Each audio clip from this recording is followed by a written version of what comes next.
हमारे साथ जुड़ रहा है मेजर जनरल के सिन्हा, डिफेंस एक्सपर्ट हमारे साथ जुड़ रहे हैं। मेजर जनरल अनुज माथुर, डिफेंस एक्सपर्ट हमारे साथ जुड़ रहे हैं। दीपक वोरा, पूर्व राजनयिक हमारे साथ जुड़ रहे हैं।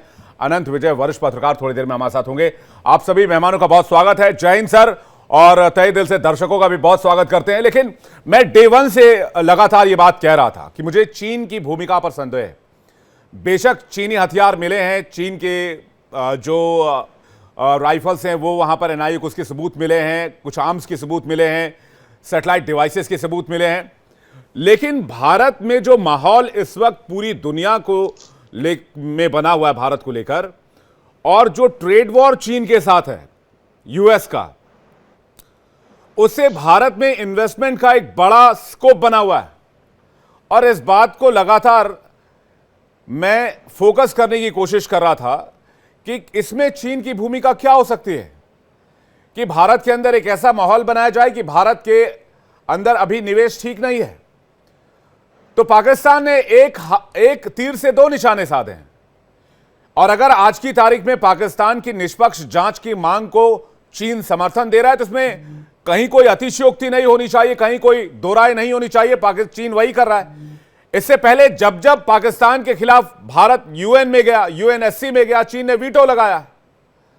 तो चीन का एजेंडा क्लियर है, भारत में निवेश नहीं होना चाहिए, एशिया में उसके बराबरी का कोई दूसरा मुल्क नहीं होना चाहिए। पहला जवाब मैं वोरा सर से चाहूंगा, उसके बाद में के सिन्हा सर और अनुज माथुर सर आपके पास आ रहा हूं।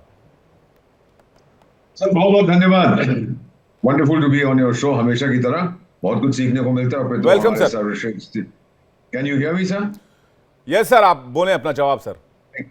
We have two outstanding Indian soldiers, ये दोनों अकेले काफी हैं पाकिस्तान को ठोकने के लिए sir. Let me just talk to you about what is happening. China का जो आपने जिक्र किया है सर, अमेरिका नाराज क्यों है चाइना से और भारत से नाराज ऐसा नहीं है सर। भारत कहता है कि यू बी अमेरिका फर्स्ट, मैं आपके साथ खड़ा रहूंगा। चीन अमेरिका को कहता है अमेरिका फर्स्ट को भूल जाओ, चाइना फर्स्ट, मैं तेरे से आगे निकल जाऊंगा तो मेरा पिट्ठू बन। Now America will not accept this. तो ये जो आप कह रहे हैं ट्रेड कॉर है। दूसरा सर, कौन सा देश है एशिया के अंदर, पूरी दुनिया में, जो इतनी बड़ी इन्वेस्टमेंट अब्सॉर्ब कर सकता है? 144 करोड़ का कौन सा देश है? वो मैं हूं सर। तो चीन से अगर कंपनियां छोड़ के जा रही हैं, मान लीजिए sir Bhutan, you know I am a development economist, मान लीजिए अगर नेपाल में कोई $1 ट्रिलियन, ट्रिलियन में 12 शून्य होते, इन्वेस्ट करेगा, नेपाल का तो पेट खराब हो जाएगा। वो अब्सॉर्ब कैसे करेगा? आप 2 4 6 रोटी दिन में खाते हैं, मैं आपको 25 रोटी दे दूं, आपका पेट खराब हो जाएगा। So the economy is like the human body, there is absorptive capacity होती है। चीन को डरा हुआ है कि भारत में हुआ है। अब सर मैं बता देता हूं, as far as Bharat is concerned, जब अमेरिका ने तमाचा मारा चीन को, तो उसका जो पिंग पोंग टिंगलिंग डिंगलिंग जो भी है, वो बड़े अच्छी अच्छी चिट्ठियां लिखता है भारत के राष्ट्रपति को। अरे मैं तो इंडिया से मोहब्बत करता हूं, ये करता हूं, वो करता हूं, हम दोनों को साथ रहना चाहिए। ये सर दे आर लायर्स, क्योंकि मैंडरिन में सच्चाई शब्द का कोई ट्रांसलेशन नहीं है, रियलिटी का है। तो मेरा जो मानना है, जो आप कह रहे हैं, ये सप्लाई तो वो वेपन्स करते रहे, दिस नो क्वेश्चन। 60-70% पाकिस्तान के जो हथियार हैं वो चीन से आते हैं। चीन क्यों इनको डेवलप कर रहा है सर? आपको पता है ना, चीन तो एक बहुत भारी इस्लामिक देश है ना। It's the Islamic People's Republic of China, जो 15 लाख उइगर को बंद कर रखा है। इस्लाम से नफरत करता है चीन। उनको डिस्क्राइब करता था उइगर्स को एज बेबी बेयरिंग मशीन्स, उनकी औरतों को इनको सिखाओ। ये उनके शब्द, मैं नहीं बोल रहा, ये कम्युनिस्ट पार्टी उनको डिस्क्राइब करती है। लेकिन पाकिस्तान के लिए तो वो खुदा है। चीन चाहता क्या है सर? चीन की समस्या इन आर रीजन जापान के साथ पुरानी है। 19वीं शताब्दी के एंड में जापान ने ठोका था उनको, फिर जब दूसरा विश्व युद्ध शुरू हो रहा था ठोका था उनको। तो उसने कहा है कि अब जापान के साथ मेरी दुश्मनी है, तो एक रॉटवाइलर कुत्ता मैं पाल लेता हूं, उसका नाम है नॉर्थ कोरिया। जब मैं उसको कहूंगा भौंक, वो भौंकेगा, फेंक, वो फेंकेगा मिसाइल।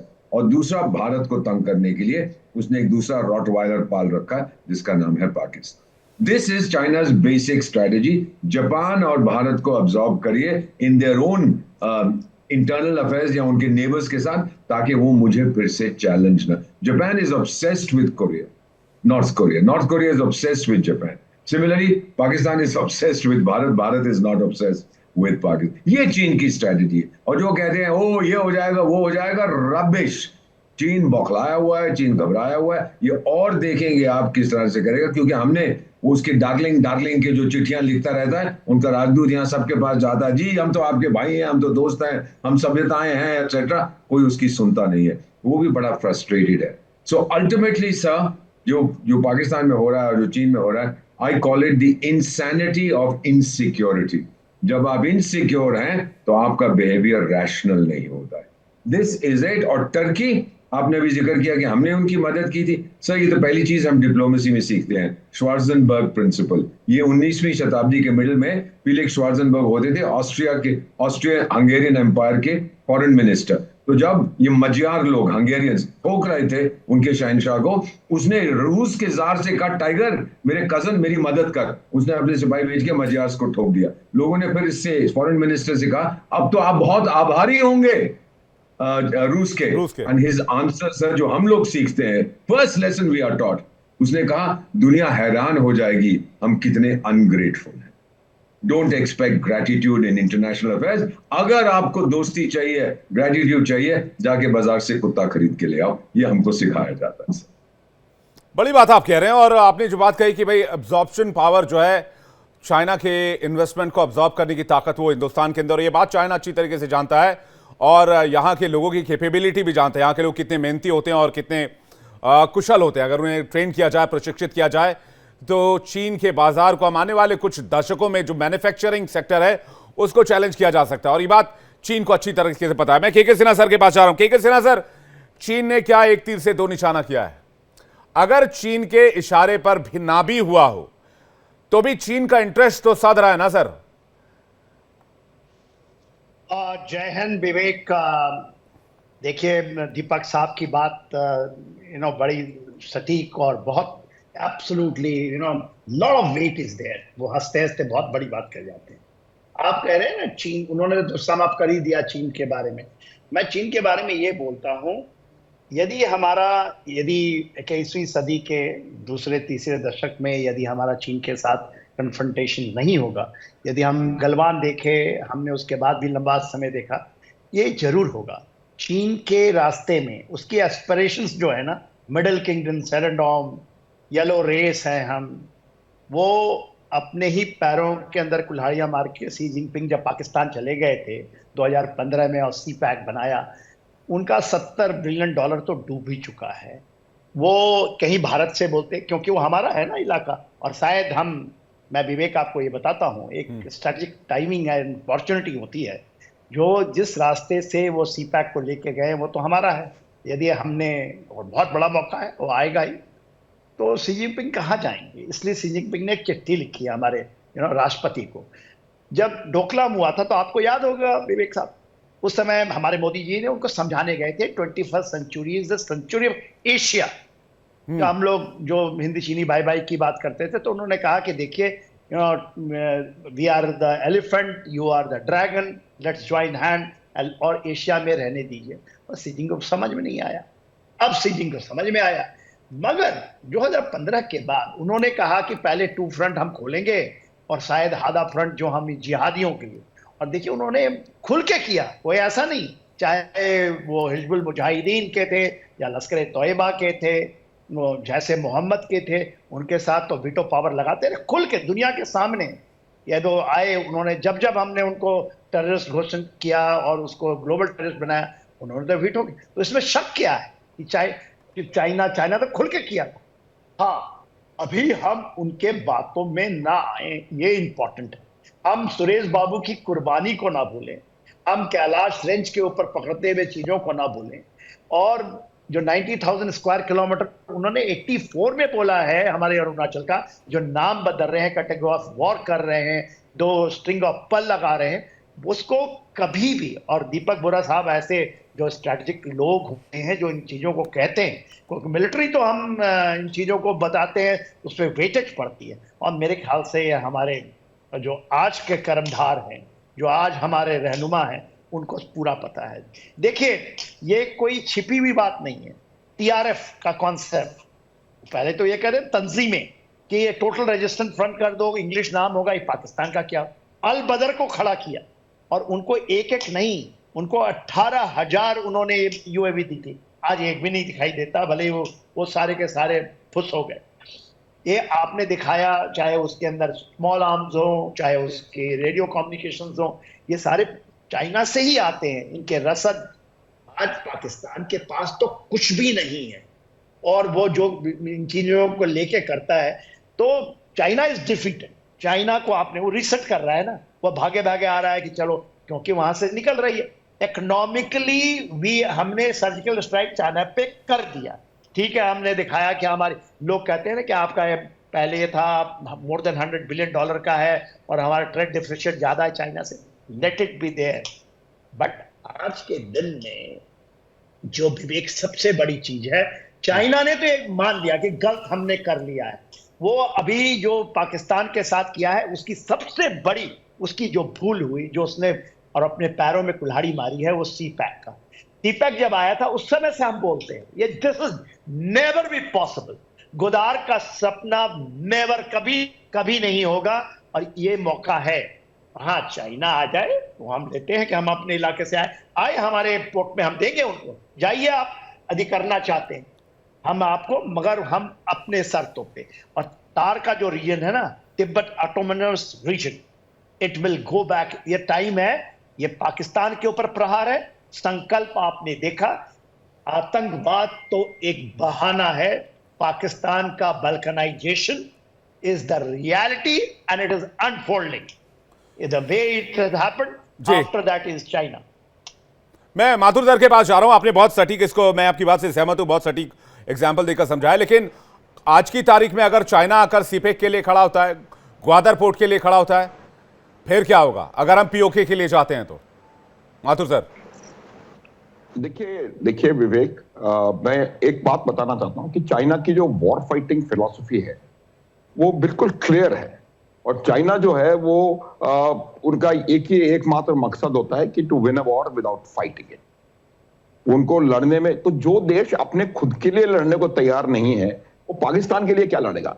तो ये बात तो मेरा मानना है कि वो physical intervention by China, to my way of at things, is ruled out. China कभी भी किसी भी देश के लिए, भारत या किसी और के साथ कोई फिजिकल लड़ाई नहीं करेगा। दूसरी बात जो है, आज का जो इंटरनेशनल ऑर्डर है और जो जिस प्रकार की सिचुएशन उभर करके सामने आ रही है, चाहे वो ट्रेड वॉर हो, चाहे कुछ भी हो, चाइना नीड्स इंडिया। ये मेरा बिल्कुल क्लियर मेरा सोच है कि आज की परिस्थिति में, आज के परिप्रेक्ष्य में चाइना जो है एक दुश्मन भारत को अफोर्ड नहीं कर सकता। तो ये दूसरी बात है कि वो फिजिकली वहां पर नहीं आएगा। लेकिन जिस प्रकार के इन्वेस्टमेंट्स चाइना ने पाकिस्तान में ऑलरेडी किए हुए हैं, वो अब पाकिस्तान जो है वो चाइना के लिए मेरी समझ से एक लायबिलिटी बन गया है।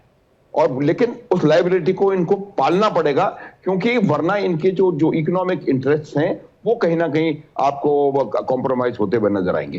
तो मेरा ये सोच विचार है कि अगर हम इससे कोई इन्फ्लुएंस निकालने की कोशिश कर रहे हैं कि वहां पे चाइनीज एम्युनिशन मिला, ये मिला, वो चाइनीज एम्युनिशन इसलिए है कि पाकिस्तान की आधी फौज, 80% फौज चाइनीज इक्विपमेंट का इस्तेमाल कर रही है। तो मेरा ये मानना है कि चाइना इस तरह से मॉरल सपोर्ट देता चला जाएगा।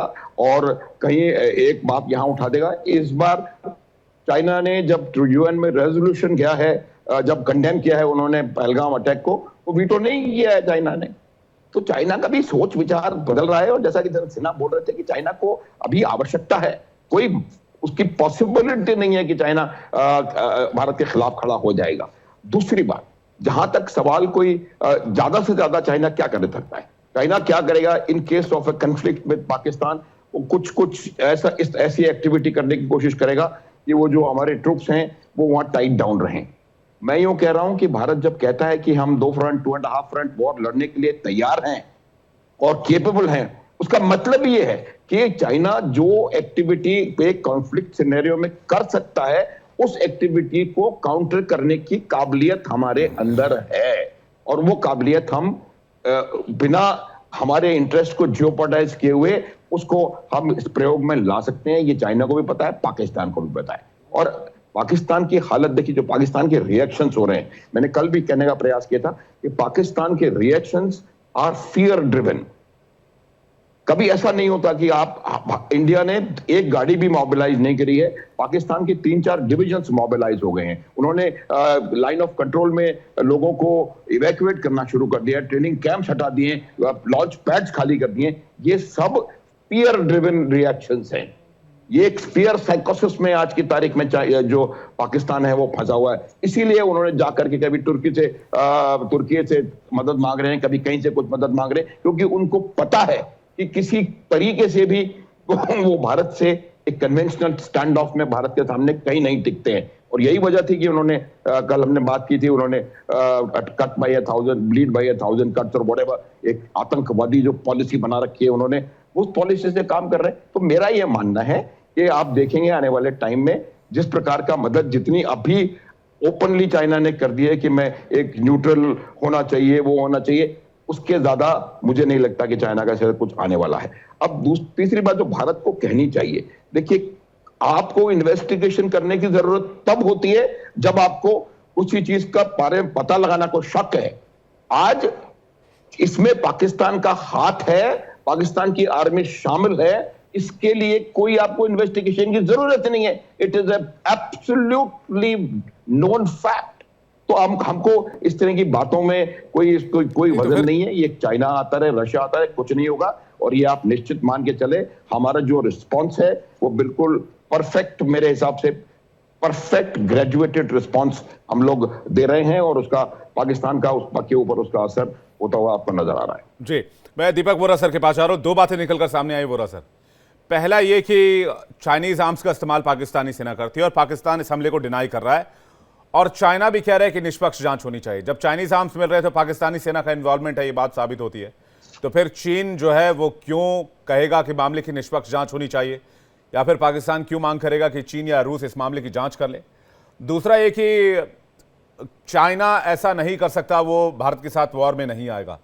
62 में भी तो ऐसा ही हुआ था सर, हिंदी चीनी भाई भाई का नारा बहुत चला था, और यही सब कहकर तो चाइना ने धोखा दिया और उसके बाद अपनी आर्मी घुसा दी अचानक से, जिसके लिए भारत तैयार नहीं था।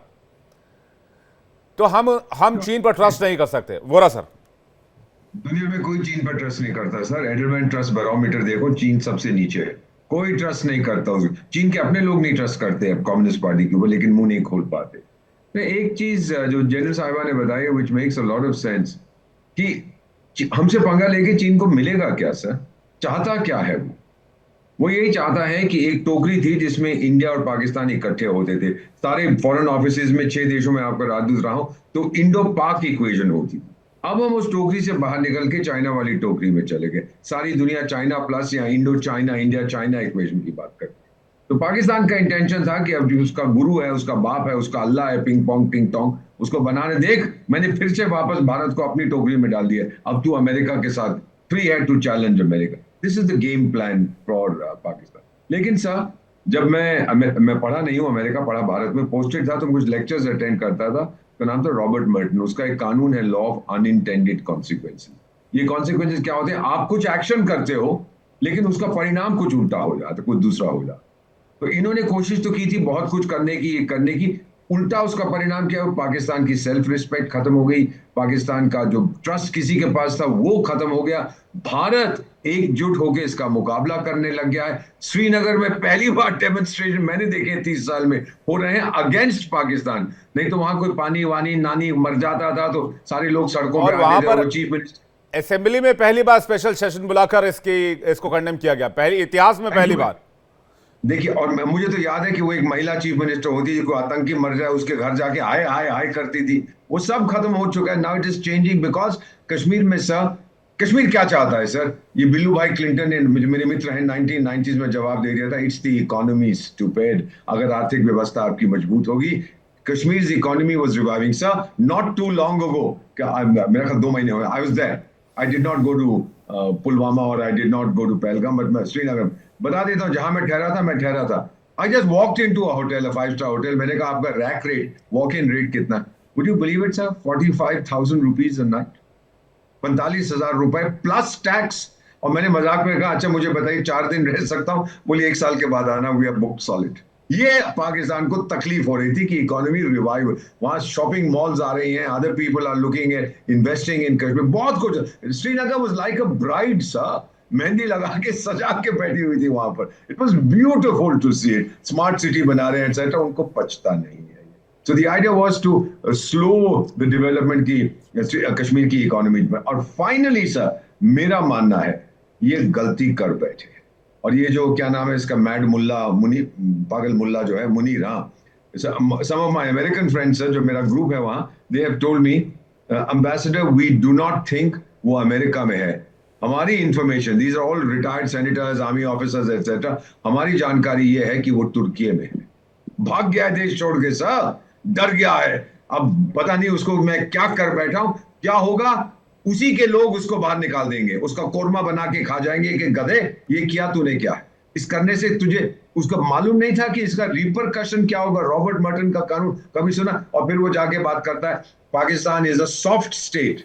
सर मैं इसको अपनी किताब भेज दूं, वो गुनार मर्डर जो मैंने पढ़ी थी 1968 में एशियन ड्रामा के, सॉफ्ट स्टेट की परिभाषा क्या होती है इस गधे को ये भी नहीं मालूम। सॉफ्ट स्टेट वो होता है जहां लीडरशिप नहीं होती, इकोनॉमी नहीं होती, मिलिट्री नहीं होती। खुद कह रहा है कि मेरे पास मिलिट्री नहीं है।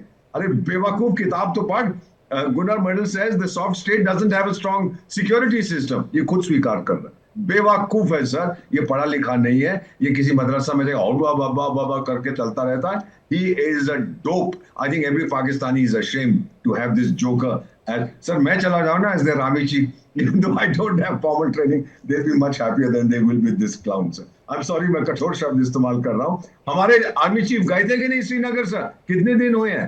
4-5 दिन हुए हैं। He went and took a stock of the situation. ये मुल्ला, मैड मुल्ला मुनीर गया वहां पर पता लगाने के लिए पीओके में, पता ही नहीं कहाँ पे। ये तो सर कैमरे का इतना बड़ा दीवाना है, हर दूसरे दिन कैमरे पे दिखता है, पिछले एक हफ्ते से गायब है, इसकी शक्ल नहीं दिखाई दी है, ये पता नहीं है ही कहाँ है। जो विजुअल दिखाएगा ये आर्टिफिशियल इंटेलिजेंस की जनरेटेड इमेजेस दिखाएगा। ये भाग गया है सर, टेक माय वर्ड। ये मेरा अमेरिकन ग्रुप ये हवा में बातें नहीं करते हैं sir. They say he is gone to Turki.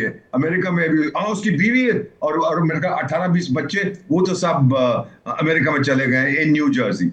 But he himself कहाँ पे है आपको पता लग जाएगा सर, आप ही बताएंगे। यू विल डू द खुलासा, breaking news in the next few days. आप देखते जाइए सर, मैं आपको कॉरेस्पॉन्डेंट बन के बता दूंगा आपको जब मेरे पास पुष्टि होगी इस बात की कहाँ गया है। राइट, इसे मुझे लगता है कि इससे चीन भी बहुत नाराज होगा। अगर चीन का इन्वेस्टमेंट पाकिस्तान में देखें, ग्वादर में देखें, सीपेक में देखें, और जिस तरह से ये हरकत हुई है, इसके बाद भारत ने जो पीओके की बात कई बार भारत बड़े मंचों पर कह चुका है, कई बार भारत ये कह चुका है कि पीओके उसकी यूनियन टेरिटरी का हिस्सा है और भारत उसे एक दिन वापस लेगा, लेकिन ये अभी ठंडे बस्ते में था कि हम ले लेंगे, ठीक है, अभी टाइम नहीं आया, सही टाइम आएगा, सही मौका आएगा तो हम इसको वापस करेंगे। लेकिन अभी जो इस आसिम मुनीर ने करा है, इसके बाद पीओके को लेकर चर्चाएं बहुत तेज हो गई हैं और इसलिए चीन की जो धड़कनें हैं वो बहुत तेज हैं। चीन फड़फड़ा रहा है कि अगर भारत ने पीओके लेने की कवायद शुरू कर दी तो वो चाह कर भी कुछ नहीं कर पाएगा। आम एमुनेशन तो वो फिर भी बेचेगा पाकिस्तान को, लेकिन वो अपनी सीपेक को, ग्वादर को, इन चीजों को बचा नहीं पाएगा। मैं एक सिन्हा सर का एक रिएक्शन चाहूंगा, उसके बाद माथुर सर आपके पास आ रहा हूं। सिन्हा सर, क्या अपने साथ साथ पाकिस्तान ने चीन को भी फंसा दिया है जिस तरह से उसके हथियार वगैरह सामने आए? हम तो डूबेंगे सनम, तुम्हें भी ले डूबेंगे, साथ में डूबते हैं झेलम के पानी में और चिनाब के पानी में। देखिए, चाइना और पाकिस्तान ने जब जोड़ी बनाई, खास करके जो शी जिनपिंग 2012 में आए तो, और उन्होंने कहा कि हम तो हिमालय से भी ऊंची हमारी है पार्टनरशिपिंग है और समुद्र से भी गहरी, तो शी जिनपिंग के कभी सपने में ये नहीं आया था कि जो वो BRI का पहला प्रोजेक्ट इन्होंने पाकिस्तान में लगाया। शी जिनपिंग की जो डाउनफॉल है या पाकिस्तान का डाउनफॉल है, वहाँ से शुरू हुआ 2015 से। और ये हमारे ऐसे भी जो थोड़े मोड़े एनालाइज कर लेते हैं, दीपक साहब ने भी पक्का ये बात किया होगा, उस समय हमें ये पता था कि यही इसके सबसे बड़ी भूल, चाइना की भूल होती है, स्ट्रैटेजिक मिस्टेक्स होते हैं। इसने इतनी बड़ी मिस्टेक कर दी जब इसने, अब भारत ने उसका अपोज किया था कि ये हमारी धरती है, आप इससे आते हैं। तो आप जब हमने उसको एब्सोल्युटली ऑफिशियली बताया कि पीओके गिलगिट बल्तिस्तान हमारा हिस्सा है, सस्काम वैली 1963 में 62 के बाद पाकिस्तान ने जैसे देते हैं ना तोहफे में उनको दे दिया था। 1700 किलोमीटर का इलाका है जहां से कैराकोरम पास बनता है, जहां से सीपैक की आगाज होती है। सियाचिन हमने पकड़ा है, 700 स्क्वायर किलोमीटर हमने केवल लिया है। देखिए, जो आप बोल रहे हैं, क्या इन्होंने चाइना के सपने में भी नहीं आया हुआ कि परिस्थितियां इतनी जल्दी बदल जाएगी। और इसका श्रेय जाता है जो 10 साल 11 साल का आपने देखा 2014 के बाद जिस तरह से सारी चीजें बनती, आज स्ट्रिंग ऑफ पर्ल टूट चुका है साहब। वो बोलते थे ना, मालदीव में हमारा स्ट्रिंग आता है, हमारा गोदार में आएगा, फिर हमारा श्रीलंका में बनटोटा में आएगा, फिर बांग्लादेश भी इसी है। भाई तो हमने उसको बना दिया था ईस्ट पाकिस्तान ही, मैं उसको कहता हूं, बांग्लादेश नहीं कहता हूं। It is East Pakistan, part of India, it should come back to India. POK Gilgit Baltistan is the part of India, is falling. आज इतनी बड़ी वहां पर रैली हो रही है गिलगिट बाल्टिस्तान में, 78,000 स्क्वायर किलोमीटर प्लस वहां पर है। मैंने कारगिल की लड़ाई में एक फीचर लिया था गिलगिट बाल्टिस्तान के अंदर में, पाकिस्तान के अंदर में। हम उसको कारगिल के वार के बाद हमारे जो भी नीतियां रही दिखाते नहीं थे। आज हमारी बटालियन ने मेरे अंदर कमांड कर रहे थे, हमने कैप्चर किया हुआ था, तो आज भी पकड़े हुए हैं। पाकिस्तान का एक आदमी आकर के नहीं बोला। वो हमारे धरती में टाइगर हिल में थोड़ा आए थे, हमने क्या दिखाया, अपना तांडव किया, ये भाग गए इन जगहों से, त्राही त्राही अपने लाश तक को नहीं ले गए। वो तो हम बैठे में 99 से, इट इज अक्रॉस 3 ग्लेशियर, हम उसको नहीं दिखाते हैं। आपके माध्यम से हमें अब इन चीजों को भारत के अंदर दिखाना पड़ेगा। गिलगिट बाल्टिस्तान विल फॉल, तुर्तुक आपको पता होगा, जो आप सुनते हैं सियाचिन का नीचे का हिस्सा है, 71 में हमने उसको, हमारे सब कर्नल साहब होते थे लद्दाख स्काउट से, उनको रोक दिया था। तो ये गलतियां इस बार ना करें, क्योंकि देखिए जो कैंपो हैं, it is very easy to catch and don't leave it. ये सर्जिकल स्ट्राइक करके हम वापस नहीं आना है, ये हमने पकड़ना है, और ये अपॉर्चुनिटीज हैं। हाँ, इसके बहुत तरीके हैं करने के, बहुत। मैं और हमारी Indian arm forces is a very, और देखिए इनको चौतरफा मार पड़ रही है, इनको डिप्लोमेटिक मार है, इनको इकोनॉमिकली मार है, इसको मिलिटरली मार है। ये आप जो देख रहे हैं विवेक जी, ये कोई छोटी सी चीज है, ये मिलिट्री डायमेंशन का हिस्सा है। जो हम कहते हैं ना, जो इंडस वाटर ट्रीटी 1960 वाली, ये इसका offensive and defensive use military का डॉक्ट्रिन का हिस्सा है, उसको ये हम एट्रीब्यूट कर रहे हैं। अभी तो शुरू हुआ है, अभी छटपटाहट। It will lead to balkanization of Pakistan. और वाजपेयी साहब एक कहते थे कि हमारी आजादी अभी अधूरी है, हमारी आजादी अभी भी अधूरी है, ये भी मैं मानता हूं। 2 nation theory is not our, मैं नहीं मानता इस ये। और जहां जहां 2 nation, this was done by the Britishers as a strategy, we accepted it that time, it was the wrong. At least POK Gilgit Baltistan, we must get it and it will fall, it will fall. इन्होंने गलती कर दी है, संकल्प बहुत बड़ा है हमारा।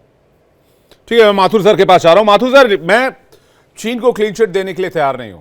मैं इसलिए तैयार नहीं हूं क्योंकि चीन बांग्लादेश की तरफ से भी, अभी आपने देखा होगा कि वहां का जो यूनुस है, पता नहीं पूरा नाम क्या लिखते हैं वो भाई साहब, वो क्या कह रहे हैं बोला सर, मोहम्मद यूसलेस खान जो है, वो अभी चाइना जाकर चिकन नेक की बात करके आते हैं। तो चीन उधर से आपको एक तरह से कॉर्नर करने की कोशिश कर रहा है। चीन इधर से सीपेक के जरिए और पीओके के जरिए आपको पाकिस्तान के जरिए वो कॉर्नर करने की कोशिश कर रहा है। और बाकी जो खुद कर रहा है वो तो कर ही रहा है, आपके दुश्मनों को हथियार देकर मजबूत कर रहा है। तो ये क्या वो सीडीएस, जो पूर्व सीडीएस थे हमारे जनरल विपिन रावत, जिन्होंने कहा था कि हम 2.5 मोर्चे पर जंग लड़ने के लिए तैयार है, क्या वो वक्त आ चुका है तब? विवेक, देखिए, 2.5 मोर्चे पे जंग लड़ने के लिए तैयार है का मतलब ये नहीं है कि हम 2.5 मोर्चे पर जंग लड़ना शुरू कर देंगे। यही थोड़ी देर पहले मैं आपको बताने का प्रयास कर रहा था कि हम जब कहते हैं हम 2.5 मोर्चे पर जंग लड़ने के लिए तैयार हैं, तो ये निश्चित है कि अगर हम पाकिस्तान से हमारी जंग होती है तो चाइना कुछ भी करे, जो भी हमारे ट्रुप्स, चाइना का कुछ भी अपॉस्ट्रोफीज, कुछ भी जो है उसको हैंडल करने के लिए जो ट्रुप्स हमें चाहिए, वो ट्रुप्स हमारे पास over and above what we need for Pakistan to be sorted out available हैं। ये मतलब है 2-2.5 फ्रंट पे लड़ाई लड़ने का। और जो आधा फ्रंट, जो जिहादियों वाला फ्रंट है, उस पे भी आज आप देखिए इस प्रकार का reaction. Did you here Farooq Abdullah talk today? Farooq Abdullah ने कहा कि मैं बहुत बड़ा हिमायती था पाकिस्तान से बातचीत करने का, लेकिन अब पाकिस्तान से बात करने का समय नहीं है। इस प्रकार का स्टेटमेंट अगर ये दिखावे के लिए भी कह रहा है, ये एक बहुत बड़ा स्टेटमेंट है। ओवैसी का स्टेटमेंट आप देखिए, उमर अब्दुल्ला स्टेटमेंट देखिए, कश्मीर के लोगों का। मैंने 18 साल, चल सिन्हा साहब तो बहुत हमारे गुरु हैं, 18 साल मैंने भी कश्मीर में निकाले हैं। आज तक इस प्रकार का सिनेरियो मैंने देखा नहीं, जहां पर कि आज आप परिस्थिति देख रहे हैं कि लोग बाहर निकल करके पाकिस्तान तिरंगा लेकर के पाकिस्तान मुर्दाबाद के नारे लगा रहे हैं, काले झंडे उनको दिखा रहे हैं। तो ये जो है बदलाव है, और ये बदलाव मैंने थोड़ी देर पहले भी आपको तो बताया था कि ये जो अटैक हुआ है पहलगाम में, वो अटैक पीस पे हुआ है, वो अटैक डेवलपमेंट पे हुआ है। ये जो पीस और डेवलपमेंट यहां पर पिछले 5-7 साल से नजर आ रहा था, ये पाकिस्तान को नहीं पच रहा है। आपको अगर उनका जो ये कसूरी साहब है, उनका जो एलईटी के डेप्यूटी कमांडेंट और व्हाटएवर, तो वो उनका जो स्टेटमेंट कुछ दिनों पहले था, वो स्टेटमेंट ये नहीं था कि हम आतंकवादियों की मदद करेंगे या हम आतंकवादी, उन्होंने कहा था कि I will not let peace prevail in Kashmir. और ये जो रिजल्ट है उसके 8 या 10 दिन बाद आया है, ये उसी का परिणाम है। अब जहां तक सवाल चाइना का है, आप देखिए वो कुछ नहीं कर सकता। बांग्लादेश की मैं आपको परिस्थिति आज समझा देता हूं, जिसको आप सारे चैनल हम लोग चिकन नेक कहते रहते हैं। मेरे हिसाब से वो रेजर एज है, कोई आकर के उसको हाथ लगा के देखे, हम उनको बता देंगे कि हाथ कैसे कटता है। That is very clear. अगर आपको और दुनिया को पता है कि वो हमारी वल्नरेबिलिटी है, तो आपकी सेना को भी पता है और आपकी लीडरशिप को भी पता है, और उस वल्नरेबिलिटी से निपटने के लिए हम पूरी तरह से तैयार हैं, फुल स्टॉप। पहली बात। दूसरी बात, हम चिकन नेक की बात कर रहे हैं, मैं आपको एक चिकन लेग दिखाता हूं जो ज्यादा लोग खाने में पसंद करते हैं। और ये जो चिटगांव हिल ट्रैक्स हैं, कि बांग्लादेश को पता भी नहीं पड़ेगा ये वो चिकन लेग कब गायब हो गया वहां से, तो ये भी बांग्लादेश जानता है। तीसरी बात होती है कि बांग्लादेश जो है, जिसकी हम अभी बात कर रहे हैं, बांग्लादेश लैंड लॉक्ड नहीं, इंडिया लॉक्ड कंट्री है। 4000 किलोमीटर चारों तरफ से इंडिया से घिरा हुआ है। एक 270 किलोमीटर का उनका स्ट्रेच था, जो कि आज की तारीख में अरकान आर्मी में है। आधे घंटे में हम लोग बे ऑफ बंगाल को, जिसको कि वो कह रहा है कि मैं पूरे समंदर का कस्टोडियन हूं, बिल्कुल सही नाम बोरा साहब ने लिया। मैं उनका बहुत बड़ा मुरीद हूं, बोरा साहब का बहुत इज्जत करता हूं मैं उनकी, एक एक बात सटीक है। तो वो जो व्यक्ति है, वो कहता है मैं कस्टोडियन हूं, half a day and Bangladesh will be cut off from the rest of the world by all possible means. और ये बांग्लादेश की आर्मी समझती है, बांग्लादेश में कोई भी सेंसिबल लोग हैं वो इस बात को जानते हैं। और ये आप, फिर मैं कह रहा हूं, इसमें वो कंप्लेसेंट होने की बात नहीं है, लेकिन बांग्लादेश के पास भारत के खिलाफ कुछ भी करने का ऑप्शन मुझे नहीं नजर आ रहा। तो ये जो चाइना का प्रयास है, वो प्रयास ही रहेगा। चाइना खुद हमसे नहीं डायरेक्टली कॉन्फ्रंटेशन कर सकता। पाकिस्तान में तो हिम्मत ही नहीं है, वो भी तुर्की से भीख मांगनी शुरू कर दी उन्होंने ऑलरेडी। बांग्लादेश की औकात नहीं है कुछ करने की। और ये जब तमाम चीजें मिला करके मेरे को लगता है कि हमें we are quite well prepared. लेकिन teaching a lesson to Pakistan is very important. और विवेक, मैं बता रहा हूं, ये इस बार किसी सर्जिकल स्ट्राइक या किसी बालाकोट एयर स्ट्राइक से काम नहीं चलेगा। We will have to hit the nerve. वो जहां जो इसको पनाह दे रहे हैं, जो इसको बना रहे हैं, तैयार कर रहे हैं, ट्रेन कर रहे हैं, वहां अटैक करना पड़ेगा। मौलाना आसिम मुनीर के ऊपर अटैक करना पड़ेगा। जब तक ये नहीं, हालांकि वो भाग गए हैं तुर्की। मुझे बड़ा अच्छा लगा जब उन्होंने बताया इस बात को वोरा साहब ने, और वो बिना अटैक के हमारे से भागते फिर रहे हैं। तो मेरा ये मानना है कि आप इस बात से बिल्कुल हम लोगों को सोचने की भी आवश्यकता नहीं है कि हमारा क्या कर लेंगे।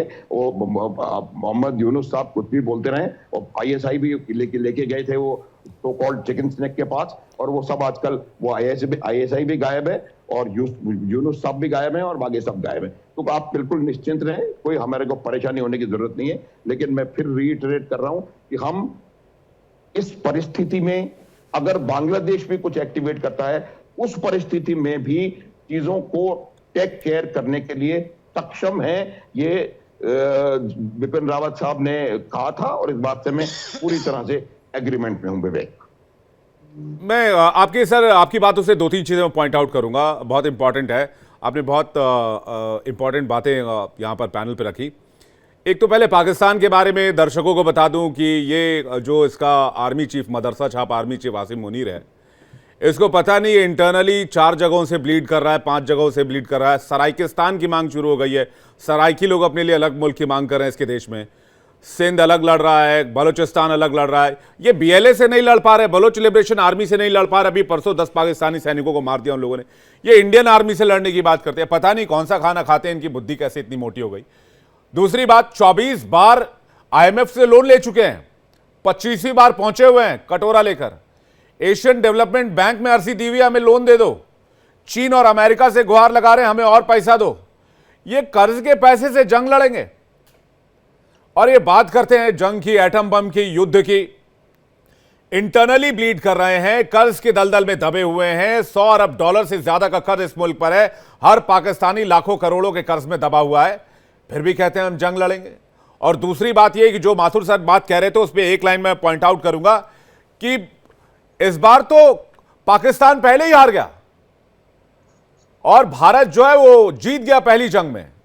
अब वो कैसे? वो ऐसे कि कश्मीर पूरा पाकिस्तान के खिलाफ खड़ा हो गया, जो कि आज से पहले कभी नहीं हुआ। जो एक्सपेक्टेशन पाकिस्तान को नहीं रही होगी, वहां के हुक्मरानों को नहीं रही होगी, वहां के जनरल को नहीं रही होगी, वहां की सेना को नहीं रही होगी। जिस तरह से विरोध, प्रतिशोध की बात, आक्रोश कश्मीर से उठ रही है, JNK से उठ रही है, उससे ये पाकिस्तान जंग में पहले ही हार चुका है और इसलिए बौखलाहट है। वोरा सर, आपका एक रिएक्शन चाहेंगे इस पर?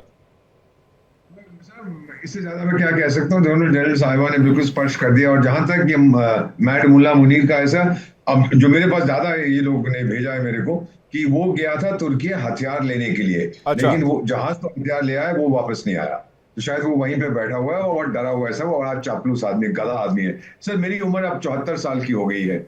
दूर से मुझे अक्षर नहीं नजर आते, लेकिन दूर से मैं गधों को पहचान पाता हूँ, और खासतौर जो गधों के व्यापारी होते हैं, बड़ी आसानी से मैं उनको पहचान लेता हूँ। So what we are seeing today is self destruction, auto destruct. उसको ये रोक नहीं पा रहे सर, ये गलती कर बैठे हैं। अब इनको मालूम नहीं क्या करना है। इनका छोटा से मंत्री होता है, चपड़ासी होता है, सबके हमारे पास नुक्कड़ हथियार और टाइगर घर में रख उनको। फाइनली सर, जो मैं आपको बताना चाह रहा था कि मेरा पर्सनल ओपिनियन ये है सर कि अगर ये जो बेवकूफ है, ये मुल्ला, ये वापस भी आता है तो इसी की फौज इसको अरेस्ट करके घर में रखेगी या डिपोज कर देगी। अभी कहते हैं जो सर्वे लेटेस्ट किया गया, जनरल साहब, दोनों जनरल साहिबान के लिए है, लेटेस्ट सर्वे पाकिस्तान ओपिनियन क्या है कि आपकी फौज भारत की सेना को हरा सकती है। तो सारे पाकिस्तानियों ने कहा हाँ हरा सकती है। केवल 6 लाख पाकिस्तानी बोले बिल्कुल नहीं हरा सकती। वो 6 लाख पाकिस्तान की फौज है जिन्होंने कहा हम नहीं हरा सकते। बाकी सब कहते हैं हम हरा देंगे। Absolute jokers these fellows sir. Anyway, go ahead sir. बहुत अच्छा लगता है जब जनरल साहिबान आपके साथ शो पे होते हैं, और आपके साथ तो इट्स अ लर्निंग एक्सपीरियंस। बिल्कुल सही बात कह रहे हैं सर आप कि वहां के फौज का मोराल बहुत डाउन है। और कल एक खबर हमने चलाई थी, लगभग 5000 के आसपास सैनिक और 500 से ज्यादा ऑफिसर्स ने रिजाइन कर दिया है इस बात को लेकर कि वो आर्मी में कंटिन्यू सर्विस नहीं दे सकते हैं। और रेजिग्नेशन को लेकर जो पेशावर में GHQS ने एक लेटर असीम मुनीर को लिखी है, जिसमें कहा गया है कि पाकिस्तान की सेना का मनोबल बहुत तेजी से गिर रहा है और अगर यही हालात रहे तो हम बहुत बड़ी मुसीबत में फंस सकते हैं। और जिस तरह से बताया मैंने कि कश्मीर का रिएक्शन जिस तरह से इस बार पहलगाम अटैक को लेकर आया है, वो सबसे बड़ा सेटबैक है। एक ऐसी जंग जिसे पाकिस्तान ने 1947 में ही शुरू कर दिया था, कश्मीर में घुसकर वहां के लोगों के साथ प्लानिंग प्लॉटिंग करके टेररिज्म बढ़ाने की, और खासकर 1990 के बाद से। लेकिन अब उसे लग रहा है कि उसने इस बार वो गलती की है जिससे कश्मीर का मुद्दा हमेशा हमेशा के लिए उसके हाथ से खत्म हो सकता है, छूट सकता है। के सिन्हा सर, बहुत सही आप बोल रहे हैं, ऐसा ही हो जो आपने कहा, जो आपका कंक्लूडिंग वर्ड्स हैं। देखिए, हमें थोड़ा सा यूरोपिया में, मैं सोचता हूँ कॉशन के लिए, जो आप देख रहे हैं ना गिरगिटों के रंग बदलते हुए, आप चाहे आपने देखा अभी नाम लिया गया, वो बहुत अच्छा इंडिकेटर है। But we should not get carried away. देखिए क्यों हुआ है, 10 घरों को नस्ता नबूद कर दिया गया है।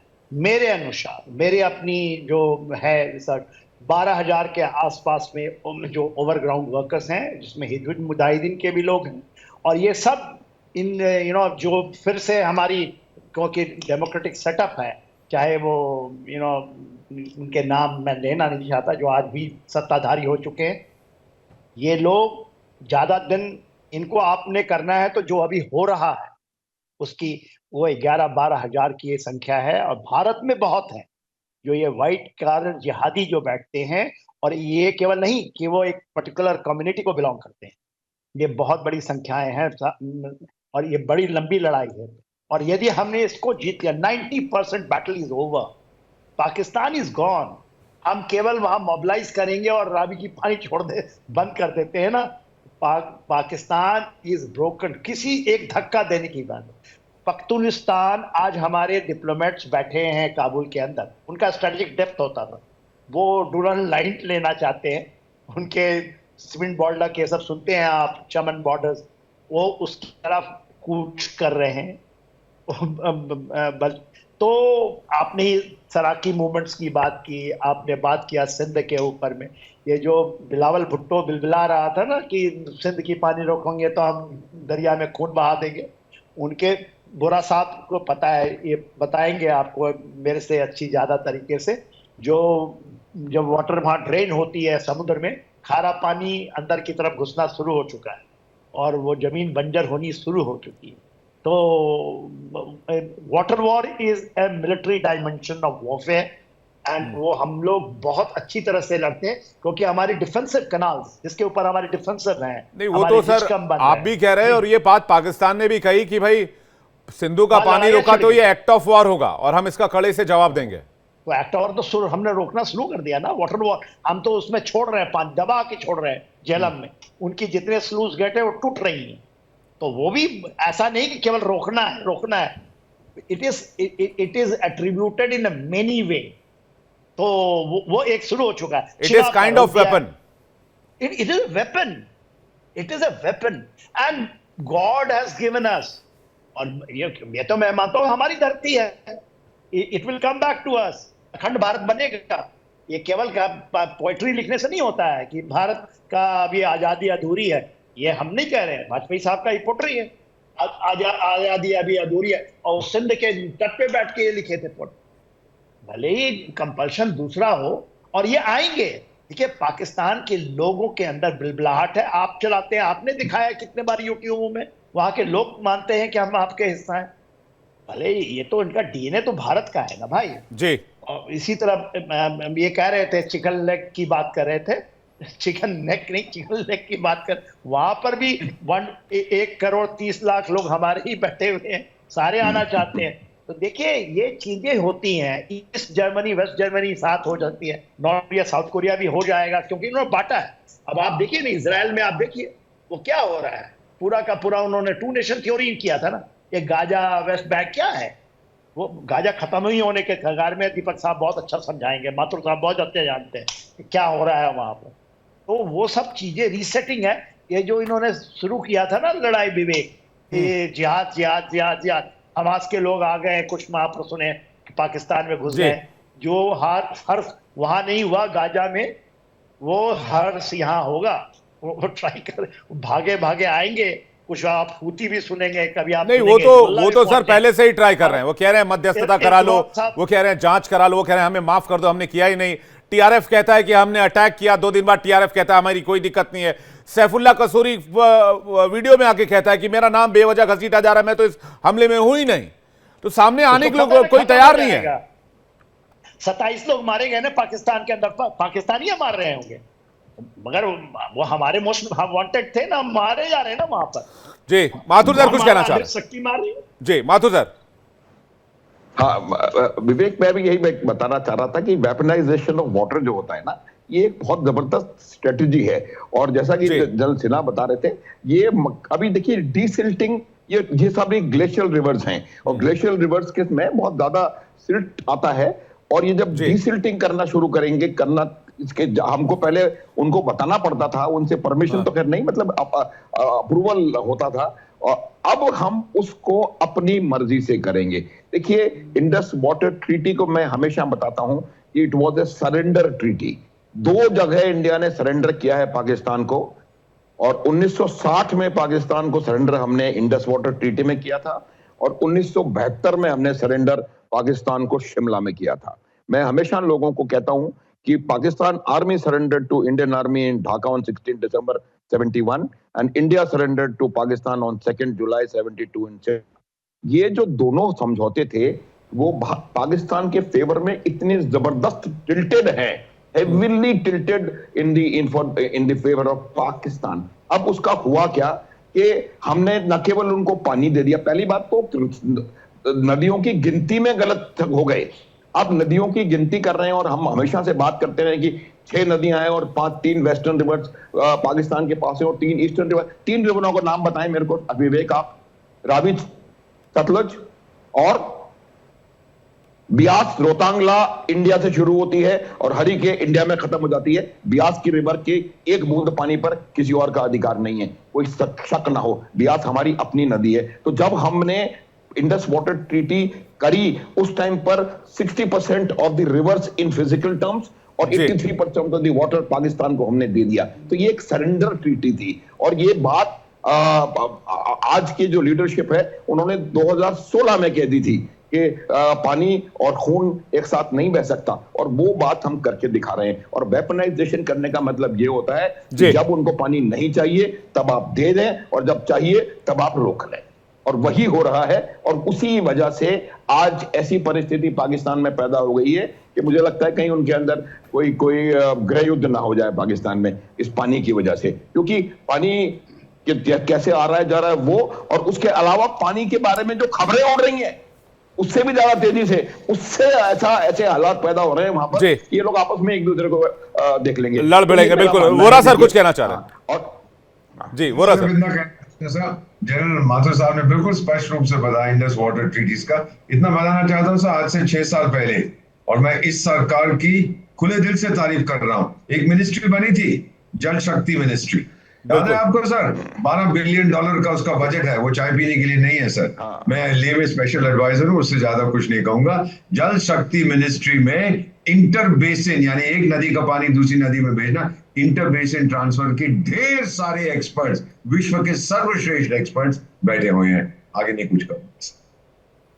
बिल्कुल, यानी कि ये काम 2016 के बाद से ही शुरू हो गया था, और खासकर जब से जल शक्ति मंत्री बना 2016 में प्रधानमंत्री के बयान के बाद, तब से इस पर वर्कआउट शुरू हो गया था। वो रहा सर 2019 में ये मंत्रालय बना है सर। बिल्कुल, इनके पास बहुत काम हो रहा है। अब आप देखिएगा सर, ये बूंद बूंद के लिए तरसेगा। और जैसे जनरल साहब ने कहा कि वो बैक फ्लो शुरू हो गया, क्योंकि 50 किलोमीटर वहां अरेबियन सी में जाने से पहले सिंधु नदी मर जाती है, तो वो सैलाइन वाटर आ रहा है। हाँ सर, एक बता दूं सर, जनरल साहब, Nepal some years ago when I was dealing with this issue, हमारी मीटिंग हुई थी, तो ये पाकिस्तान के लोग भी वहां आए थे। हमने कहा देखिए अब सैलाइन वाटर आ रहा है, आपकी एग्रीकल्चर वहां खत्म हो रही है, हमारे पास काफी एक्सपर्टीज है इसमें, we can help you, we can guide you कि ड्राई लैंड फार्मिंग ये वो। जवाब क्या मुझे मिला था? इंशाअल्लाह अल्लाह के सब ठीक करेगा। अल्लाह तो बड़ा अच्छा आदमी है, लेकिन हाइड्रोलॉजिकल इंजीनियर तो नहीं है ना वो, ना उसके पास टाइम है आपको सिखाने के लिए। How do you deal with this mindset sir? And I am sharing with you an actual experience.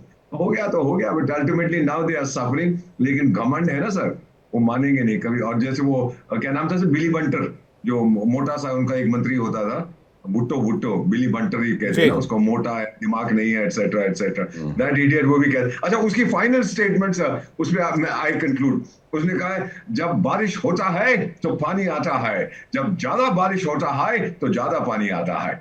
क्या प्रोफाउंड स्टेटमेंट दे दिया है उसने। Absolute idiot. वो उनका विदेश मंत्री होता था। जी, एक बड़ी खबर मैं आप लोगों से भी शेयर करना चाहूंगा, दर्शकों भी से भी शेयर करना चाहूंगा। बड़ी खबर यह है, रक्षा मंत्री राजनाथ सिंह ने कहा है हम किसी भी एक्शन के लिए तैयार हैं, सेना का जोश बहुत हाई है। ये स्टेटमेंट अभी लेटेस्ट स्टेटमेंट है रक्षा मंत्री का, ये प्रधानमंत्री की मीटिंग के बाद दिया गया बयान है। के सिन्हा सर। देखिए, हमारी फौज अपने हाथों में अपनी सिर की बलिदानी लेकर चलती है, और वो हमारे, मैं सिख रेजिमेंट का हूँ तो सुना देता हूँ, सूरत पहचानिए जो लड़े दीन के हेत, पुरजा पुरजा कट मरे कभू न छाड़े खेत। तो ये तो हमारे तो ये मौका मिलने की बात है, हमने सब जगह प्रूव किया। अभी तो हम बहुत आगे हैं, बहुत, and we can take 2.5 front together. ये जो कभी कभी डिबेट में ऐसा लगता है कि शायद वो चाइना चाइना अपना जाए, वो चीजें, चाइना का the days of China is over. और इतनी बड़ी स्ट्रेटेजिक मिस्टेक उसने कर दी है सी पैक वाली, और उसके आगे आगे कुछ कुछ करता है इसके बाद, तो China is over. Before the dream जो था कि वो सेकंड थर्ड पोजीशन में भी नहीं रहेगा, वो बनना था ना super power of the world, तो दैट तो इज गॉन। और मेरे उधर डोनाल्ड ट्रम्प साहब बैठे हैं, he is also a very good strategist, I feel it. Vora sir से एक छोटा सवाल जल्दी से ले लेता हूं। वोरा सर, क्या ट्रेड डेफिसिट को कम करने का भी समय आ गया चाइना के साथ? सर ये आत्मनिर्भर भारत क्या है sir? If you look at it in depth, it's हम बनाएंगे ताकि दूसरे पर निर्भर ना हो। अब लोग जो मर्जी कहें, जो आर्मचेयर एक्सपर्ट्स हैं, बट द रियलिटी, डिफेंस में देख लीजिए सर, ज्यादा नहीं कहूंगा, 2 of the world's greatest soldiers are sitting here. 65%, 2 out of every 3 weapons that Bharat uses are made in Bharat sir. 100 से ज्यादा देश आपका माल खरीदते हैं।